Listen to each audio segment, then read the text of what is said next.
Ils sont si puissants qu'un seul d'entre eux peut changer le cours d'une guerre, si visibles qu'on peut les repérer depuis l'espace, et pourtant leur véritable force reste totalement invisible. Ce que vous voyez n'est qu'une illusion. Car les porte-avions américains ne sont pas seulement des navires de guerre, ce sont des armes stratégiques capables d'imposer leurs lois à des milliers de kilomètres sans jamais tirer un seul missile. Et aujourd'hui, un détail dérange profondément les grandes puissances mondiales, un détail que la Chine, la Russie et l'Iran observent avec inquiétude, parce qu'il révèle un déséquilibre qu'ils n'arrivent toujours pas à combler. Depuis la fin de la Seconde Guerre mondiale, les États-Unis ont construit leur domination militaire sur un outil bien particulier, le porte-avions. Pas un simple navire, mais une base aérienne mobile capable de frapper n'importe où dans le monde, à n'importe quel moment. Des géants comme les Nimitz-class aircraft carriers ont longtemps incarné cette puissance. Aujourd'hui, une nouvelle génération prend le relais avec les Gerald R. Ford class aircraft carriers, encore plus avancés, encore plus automatisés, encore plus redoutables. Sur le papier, ces machines semblent déjà imbattables, mais ce que peu de gens comprennent, c'est que leur véritable supériorité ne se trouve pas là. Parce que si la puissance américaine reposait uniquement sur la taille ou la technologie brute, d'autres pays auraient déjà rattrapé leur retard. Et pourtant, ce n'est toujours pas le cas. Alors la vraie question c'est pourquoi ? Pourquoi, malgré des investissements massifs, malgré des avancées technologiques impressionnantes, aucune nation ne parvient à rivaliser pleinement avec la puissance aéronavale américaine ? Pour comprendre, il faut d'abord déconstruire une idée reçue. Quand on pense à un porte-avions américain, on imagine immédiatement un monstre d'acier. Et il faut dire que les chiffres donnent le vertige. Plus de 300 mètres de long, l'équivalent de 3 terrains de football alignés, un déplacement de plus de 100 000 tonnes, soit l'un des objets les plus lourds jamais construits par l'homme. À son bord, jusqu'à 80 ou 90 appareils, des chasseurs comme les F-35 Super Hornet, des avions furtifs comme le F-35C Lightning II, des avions radars capables de surveiller des centaines de kilomètres, et toute une flotte d'hélicoptères spécialisés, c'est simple. Un porte-avions, c'est une armée à lui tout seul. Et ce n'est que la partie visible, car contrairement aux autres marines, les États-Unis utilisent des réacteurs nucléaires pour propulser leurs porte-avions. Résultat, une autonomie quasiment illimitée. Pas besoin de faire le plein de carburant pendant des années. Pas besoin de dépendre d'un port. Le navire peut rester en mer, en opération, pendant des mois entiers. Ce qui signifie une chose très concrète. Il peut apparaître n'importe où, à n'importe quel moment. Et dans un conflit, cette imprévisibilité est déjà une arme. Mais ce n'est pas tout. Le pont d'un porte-avions fonctionne comme un véritable aéroport en pleine mer. Grâce à des catapultes ultra puissantes, les avions décollent en quelques secondes. Et avec des systèmes d'arrêt sophistiqués, ils peuvent atterrir sur une piste de quelques dizaines de mètres seulement. Un exploit technique permanent, jour et nuit, par tous les temps, même en pleine tempête. À première vue, tout cela semble déjà suffisant pour expliquer la domination américaine. Et c'est exactement ce que beaucoup de gens pensent. Ils voient la taille, ils voient la technologie, ils voient la puissance brute. Mais ils passent à côté de l'essentiel. Parce que, malgré toute cette sophistication, un porte-avions, seul, reste une cible immense, visible par satellite, traçable, potentiellement vulnérable à des missiles modernes. Et c'est là que le raisonnement classique s'effondre. Si ces géants étaient rankés vraiment seuls, ils seraient beaucoup plus fragiles qu'on ne l'imagine. Alors, pourquoi continuent-ils de dominer les océans ? Pourquoi aucune puissance, même équipée de missiles hypersoniques ou de technologies avancées, n'a réussi à remettre en cause leur suprématie ? La réponse est contre-intuitive. Ce que vous voyez, ce n'est que la surface, et le véritable secret des porte-avions américains commence précisément là où le regard s'arrête. Ce que vous voyez, ce n'est jamais qu'un seul navire, mais en réalité, un porte-avions américain ne navigue jamais seul. Jamais. Autour de lui, en permanence, gravite un dispositif militaire d'une complexité extrême. Un système parfaitement coordonné que les États-Unis appellent le Carrier Strike Group. Et c'est là que tout change. Parce qu'à partir de ce moment-là, on ne parle plus d'un navire. On parle d'un écosystème de guerre. Imaginez la scène. Au centre, le porte-avions, imposant, visible, presque intimidant. Mais autour de lui, dans un rayon de plusieurs dizaines, voire centaines de kilomètres, se déploie une véritable toile invisible. D'abord, il y a les destroyers, des navires comme le Harley Burke class destroyer. Leur rôle, protéger, mais pas seulement avec des canons ou des missiles classiques. Ces bâtiments sont équipés de systèmes capables d'intercepter des menaces à très longue distance. Missiles ennemis, avions hostiles, drones. Et même, dans certains cas, des missiles balistiques. Ils sont les boucliers du groupe. Et ils fonctionnent en réseau. Chaque radar, chaque capteur, chaque signal est partagé en temps réel avec les autres navires. Ce qui signifie qu'une menace détectée par un seul bâtiment est instantanément connue par tous. Mais ce n'est que la première couche. Sous la surface, invisible, silencieux, évolue un autre acteur clé, le sous-marin nucléaire d'attaque. Des machines comme le Virginia classe submarine. Contrairement au porte-avions, lui ne se montre jamais. Il observe, il écoute, il traque. Sa mission est simple, neutraliser toute menace avant même qu'elle ne s'approche. Navires ennemis, sous-marins adverses, routes maritimes stratégiques. C'est une présence fantôme. Et pour un adversaire, c'est un cauchemar. Parce qu'on ne combat pas ce qu'on ne voit pas. Ensuite, il y a les navires logistiques, moins impressionnants, moins médiatisés, mais absolument essentiels. Car un groupe aéronaval, c'est une machine qui consomme en permanence. Carburant, munitions, pièces détachées, nourriture des bâtiments, comme ceux du Military Sealift Command, assurent ce flux continu. Ils permettent au groupe de rester en mer pendant des mois, sans jamais avoir besoin de rentrer à la base. Et ça, c'est une capacité que très peu de pays maîtrisent réellement. Mais le cœur du système, ce n'est pas seulement la présence de ces navires, c'est leur coordination. Chaque unité n'agit pas de manière isolée. Tout est synchronisé. Les avions décollent du porte-avions. Les destroyers surveillent le ciel et la mer. Les sous-marins sécurisent les profondeurs. Les satellites fournissent des données en temps réel. Et au centre de tout ça, une chose essentielle, la communication. Un réseau ultra sécurisé, capable de transmettre des informations instantanément entre toutes les unités. Résultat, le groupe fonctionne comme un seul organisme, une seule entité, un cerveau et plusieurs bras. Et c'est précisément là que réside la supériorité américaine. Parce que construire un porte-avions, c'est difficile. Construire plusieurs navires modernes, c'est encore plus difficile. Mais reproduire ce niveau de coordination, c'est presque impossible. Pourquoi ? Parce que cela demande bien plus que de la technologie. Cela exige des décennies d'entraînement, une doctrine militaire cohérente, une expérience opérationnelle réelle et surtout une confiance absolue entre les unités. Chaque commandant doit savoir exactement comment les autres vont réagir. Chaque décision doit être prise en quelques secondes, sans hésitation, sans erreur. Prenez un instant pour imaginer ce que cela signifie en situation réelle. Une menace apparaît à des centaines de kilomètres. En quelques secondes, elle est détectée, identifiée, analysée. Puis, immédiatement, une réponse est décidée. Les unités concernées sont mobilisées et l'interception est lancée. Tout ça, parfois en moins de temps qu'il ne faut pour comprendre ce qu'il se passe. Et c'est exactement ce qui inquiète des puissances comme la Chine, la Russie ou encore l'Iran. Parce qu'elles peuvent construire des navires, elles peuvent développer des missiles, elles peuvent investir massivement dans la technologie. Mais ce système, ce niveau d'intégration, cette fluidité opérationnelle ne s'achète pas. Ils se construisent sur des décennies. Et c'est pour ça que, malgré toutes les annonces, malgré les démonstrations de force, aucune de ces puissances n'a encore réussi à reproduire un véritable Carrier Strike Group équivalent. Pas complètement, pas au même niveau. Alors oui, le porte-avions reste impressionnant, mais il n'est que la partie visible d'un iceberg. Le véritable secret, c'est tout ce qui l'entoure, et surtout, tout ce qui fonctionne ensemble dans l'ombre. Jusqu'ici, tout semble déjà impressionnant. Des navires ultramodernes, une coordination millimétrée, une puissance de feu colossale. Mais malgré tout ça, vous n'avez encore vu que la surface, parce que le véritable avantage des États-Unis ne flotte pas sur l'eau. Il ne plonge pas sous les océans. Il est invisible, totalement invisible. Aujourd'hui, les conflits modernes ne se jouent plus seulement avec des missiles ou des avions. Ils se jouent avec l'information. Qui voit en premier ? Qui comprend en premier ? Qui décide en premier ? Et dans ce domaine, les États-Unis ont une avance considérable.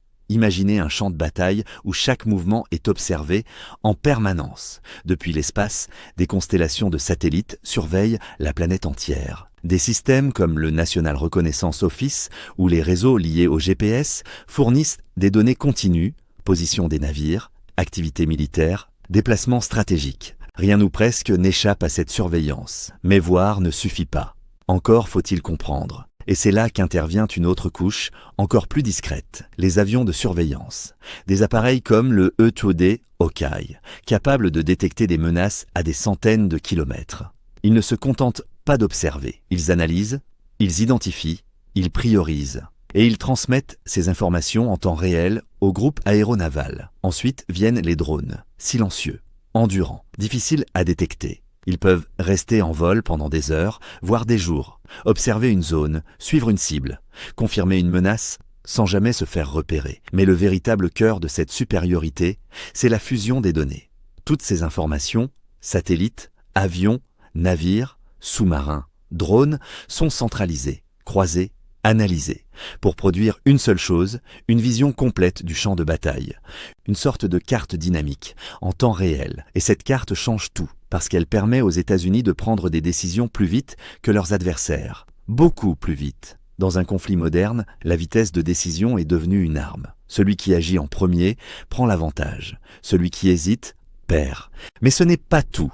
Car en parallèle de cette capacité à voir et comprendre, les États-Unis maîtrisent aussi l'art de perturber. La guerre électronique, des systèmes embarqués sur les navires et les avions sont capables de brouiller les radars ennemis, intercepter les communications, désorienter les missiles et même tromper les systèmes de détection.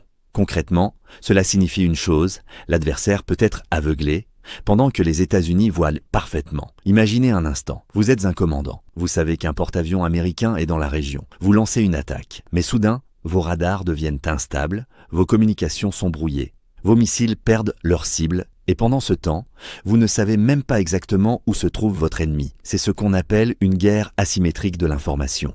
Et dans ce domaine, l'écart est colossal. Des structures comme le United States Cyber Command jouent aussi un rôle clé, car aujourd'hui, le champ de bataille s'étend jusque dans le cyberespace. Pirater des systèmes, saboter des infrastructures, désorganiser une chaîne de commandement, tout cela peut se faire sans tirer un seul coup de feu. Et c'est précisément ce qui rend les porte-avions américains si redoutables. Ce ne sont pas seulement des plateformes militaires, ce sont des nœuds dans un réseau global. Un réseau qui combine l'espace, la mer-l'air et le cyber-résultat. Quand un groupe aéronaval américain entre dans une zone, il ne se contente pas d'apporter des avions et des missiles. Il apporte une domination informationnelle.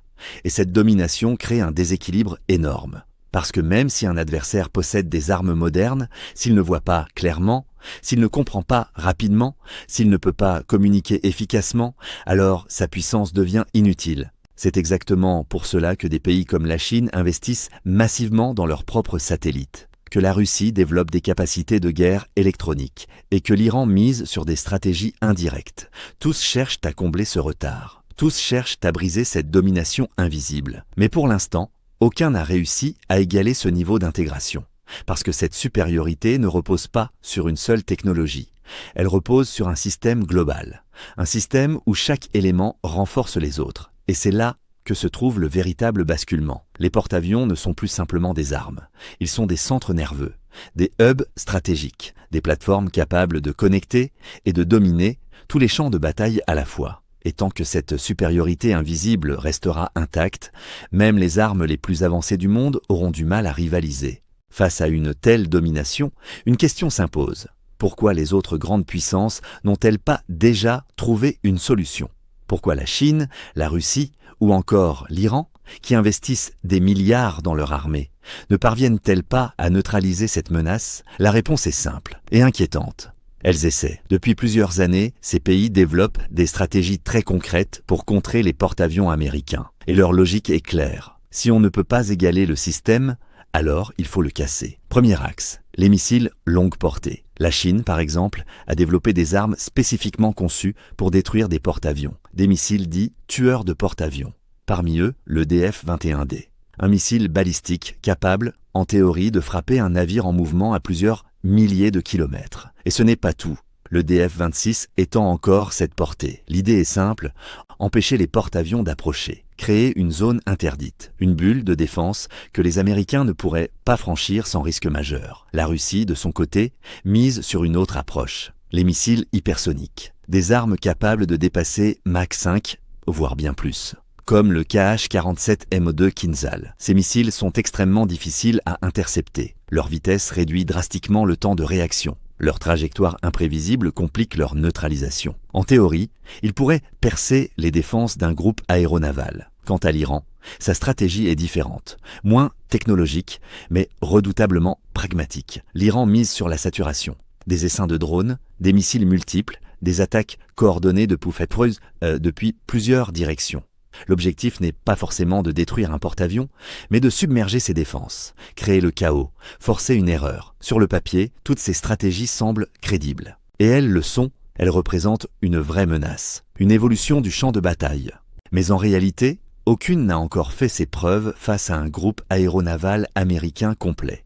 Pourquoi ? Parce que détruire un porte-avions n'est pas seulement une question de puissance de feu, c'est une question de chaîne complète. Prenons un exemple concret. Pour qu'un missile comme le DF-21D atteigne sa cible, il faut d'abord localiser précisément le porte-avions. Ensuite, maintenir un suivi en temps réel, puis transmettre ces données au missile. Et enfin, réussir l'impact. Et c'est là que tout se complique, parce que entre chaque étape, les États-Unis peuvent intervenir, brouiller les communications, détruire les capteurs, déplacer le groupe aéronaval, lancer des contre-mesures. Autrement dit, le missile n'est que la dernière étape d'un processus extrêmement fragile. Un processus que les États-Unis cherchent en permanence à perturber. Même logique pour les missiles hypersoniques russes. Oui, ils sont rapides. Oui, ils sont difficiles à intercepter. Mais encore faut-il savoir où frapper. Encore faut-il disposer d'un ciblage fiable. Encore faut-il coordonner l'ensemble dans un environnement contesté. Et c'est précisément là que la supériorité informationnelle américaine reprend le dessus. Parce que pendant que ces pays développent des armes, les États-Unis développent des systèmes pour les neutraliser avant même leur utilisation. Quant aux stratégies de saturation, elles reposent sur un principe simple. Submerger les défenses. Mais les groupes aéronavals sont conçus pour ça. Multiplication des couches de défense, redondance des systèmes, réaction coordonnée. Chaque menace est traitée à différents niveaux, à longue distance, à moyenne portée, et en dernier recours, à très courte portée, ce qui signifie qu'une attaque doit être massive, parfaitement coordonnée et parfaitement synchronisée. Une tâche extrêmement complexe, surtout face à un adversaire qui voit venir l'attaque. Et c'est là que réside le véritable problème pour ces puissances. Elles développent des solutions techniques, mais elles affrontent un système global. Un système qui anticipe, qui s'adapte, qui évolue en permanence. Et surtout, un système qui bénéficie d'une expérience unique. Les États-Unis ont déployé leurs porte-avions dans des dizaines de conflits. Ils ont testé leur doctrine en conditions réelles. Ils ont appris, corrigé, optimisé. Face à ça, leurs adversaires avancent encore en grande partie sur le terrain de la théorie. Alors oui, la menace existe, elle grandit, et elle oblige les États-Unis à évoluer. Mais pour l'instant, le déséquilibre reste réel. Parce que détruire un porte-avions américain, ce n'est pas seulement viser une cible, c'est réussir à briser un système entier. Et ça, aucune puissance n'y est encore parvenue. Et pourtant, malgré tout ce qu'on vient de voir, un paradoxe persiste. Un paradoxe fascinant, parce qu'en apparence, les porte-avions américains semblent vulnérables. Ils sont immenses, faciles à repérer, difficiles à cacher. À l'ère des satellites et des missiles longue portée, on pourrait penser qu'ils sont devenus des cibles idéales. Et sur le papier, c'est vrai. Un seul missile bien placé pourrait suffire à causer des dégâts considérables. Un scénario catastrophe que tous les stratèges militaires ont déjà envisagé. Et c'est précisément pour ça que la question revient sans cesse. Les porte-avions sont-ils devenus obsolètes ? Certains experts le pensent. Ils affirment que ces géants d'acier appartiennent au passé, qu'ils sont trop chers, trop exposés, trop risqués dans un conflit moderne. Mais cette vision oublie un élément fondamental, un détail crucial. Un porte-avions n'est jamais seul. Ce que l'on perçoit comme une faiblesse est en réalité une illusion. Parce que pour atteindre un porte-avions, il faut d'abord franchir toutes les couches de protection qui l'entourent, des centaines de kilomètres avant même d'approcher la cible. Les satellites surveillent, les avions radars détectent, les destroyers verrouillent, les sous-marins traquent. Chaque couche agit comme un filtre. Chaque tentative d'attaque est détectée, analysée, puis contrée. Et même si une menace passe, elle doit encore survivre à plusieurs niveaux de défense. Missiles intercepteurs, systèmes de brouillage, armes de dernière ligne. Autrement dit, ce que vous voyez comme une cible est en réalité un piège. Un système conçu pour absorber, dévier et neutraliser les attaques. Mais le véritable paradoxe va encore plus loin. Parce que la puissance d'un porte-avions ne réside pas seulement dans sa capacité à survivre, elle réside dans sa capacité à dissuader. Un porte-avions n'a pas besoin de tirer pour être efficace. Sa simple présence suffit. Quand un groupe aéronaval entre dans une zone, il envoie un message clair « Nous sommes là et nous pouvons agir immédiatement ». C'est une forme de pression stratégique, silencieuse, mais extrêmement puissante. Et c'est précisément ce qui rend ces navires si difficiles à remplacer, parce qu'aucune autre plateforme ne combine. Mobilité, autonomie, puissance de projection et impact politique. Un missile peut détruire une cible. mais il ne peut pas contrôler une région. Un drone peut surveiller, mais il ne peut pas imposer une présence durable. Le porte-avions, lui, peut faire les deux. Alors, quel est vraiment le secret des porte-avions américains? Ce n'est pas une technologie cachée, ce n'est pas une arme mystérieuse, c'est un système global où chaque élément joue un rôle précis. Le porte-avions comme plateforme centrale, le groupe aéronaval comme bouclier, l'information comme arme principale. Un système construit sur des décennies d'innovation, d'expérience, d'adaptation, et surtout un système qui ne cesse d'évoluer. Parce que pendant que leurs adversaires cherchent à rattraper leur retard, les États-Unis continuent d'avancer. Nouvelles technologies, nouveaux concepts, nouvelles doctrines. Ce qui signifie une chose simple, le véritable avantage américain n'est pas seulement ce qu'ils ont aujourd'hui, c'est leur capacité à rester en avance demain. Et tant que cette dynamique restera intacte, les porte-avions continueront de dominer les océans. Mais une question reste ouverte, une question que même les experts ne tranchent pas totalement. Et si, un jour, une technologie venait briser cet équilibre? Missiles hypersoniques plus précis, armes spatiales, guerre cyber à grande échelle, le modèle du porte-avions pourrait-il s'effondrer du jour au lendemain ou au contraire? Va-t-il continuer à évoluer, s'adapter et rester au cœur de la puissance militaire mondiale? Une chose est sûre, la bataille ne se joue plus seulement sur l'eau, elle se joue partout, dans l'espace, dans le cyber, dans l'information. Et toi, tu penses que les porte-avions sont l'avenir? Ou déjà le début du passé? Dis-moi en commentaire. Et si tu veux comprendre les prochaines grandes révolutions militaires, abonne-toi maintenant, parce que ce qui arrive pourrait tout changer.